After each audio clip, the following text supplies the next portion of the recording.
the presenter bdenglish.com online teaching help center. Today I am going to discuss about a new lesson. Today's my topic is degree change or comparison of degree. Adjective তুলনামূলক সাদৃশ্য এবং বৈসাদৃশ্য কে বলা হয় degree. Adjective of comparison or degree change. There are three types of degree: positive, comparative and superlative. যখন কোনো ব্যক্তি বা বস্তুর দোষ গুণ অবস্থা সংখ্যার পরিমাপের তারতম্য প্রকাশ করতে কিছু ব্যবহার করা হয় তখনই সেটাকে কি বলা হয় ডিগ্রি বা ডিগ্রির পরিবর্তন positive, comparative, superlative. Positive degree যখন কোনো ব্যক্তি বা বস্তুকে শুধু তার নিজের গুণের সাথে তুলনা করা হয় তখন সেটাকে পজিটিভ ডিগ্রি বলা হয়। যদি বলি the boy is tall.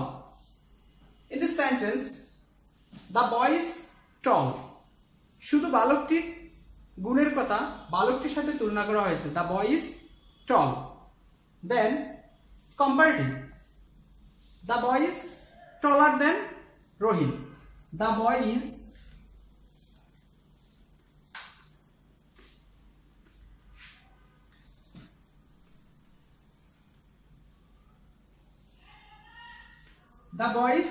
taller than Rohit.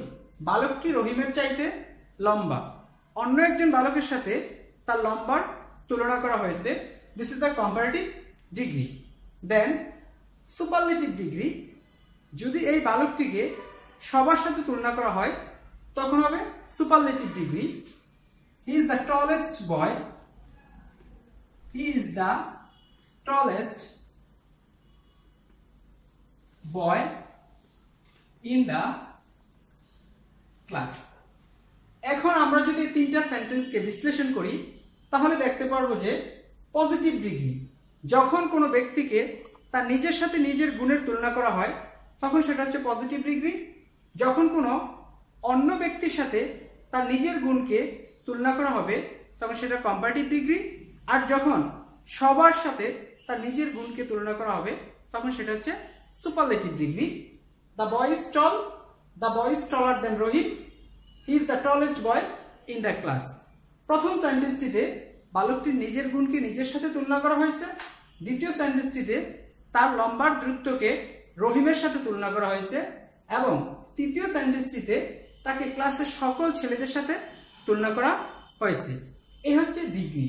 এখন আমরা জানবো যে কিভাবে খুব সহজে ডিগ্রিটা পরিবর্তন করা যায় পজিটিভ থেকে কম্পারেটিভ, কম্পারেটিভ থেকে সুপারলেটিভ।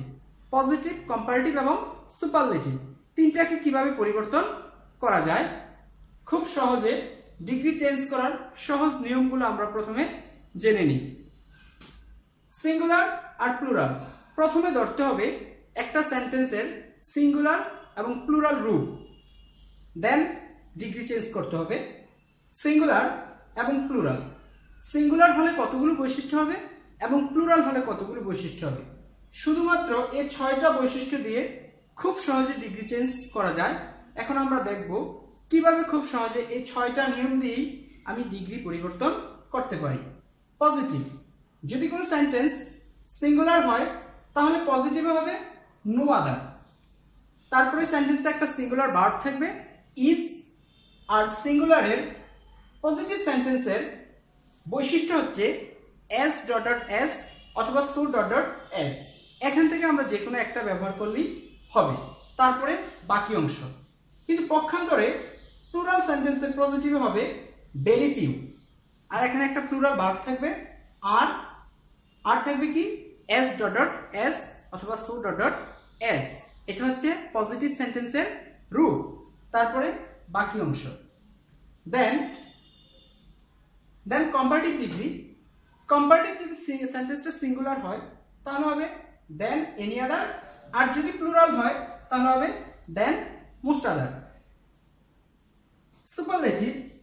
সুপারলেটিভ সিঙ্গুলার সেন্টেন্সের ক্ষেত্রে ইজ দা, আর প্লুরাল সেন্টেন্সের ক্ষেত্রে ওয়ান অফ দা। যদি আমরা এই 6টা নিয়মকে মনে রাখতে পারি তাহলে খুব সহজে আমরা কি করতে পারবো ডিগ্রির একটা রূপ থেকে অন্য একটা রূপে পরিবর্তন করতে পারবো। আমরা একটা থেকে তিনটা রূপ পরিবর্তন করতে পারবো: পজিটিভ, কম্পারেটিভ এবং সুপারলেটিভ এই তিনটা রূপের পরিবর্তন করা সম্ভব। এই 6টা সেন্টেন্স যদি আমরা মনে রাখতে পারি তাহলে তিনটা রূপ খুব সহজে পরিবর্তন করতে পারবো।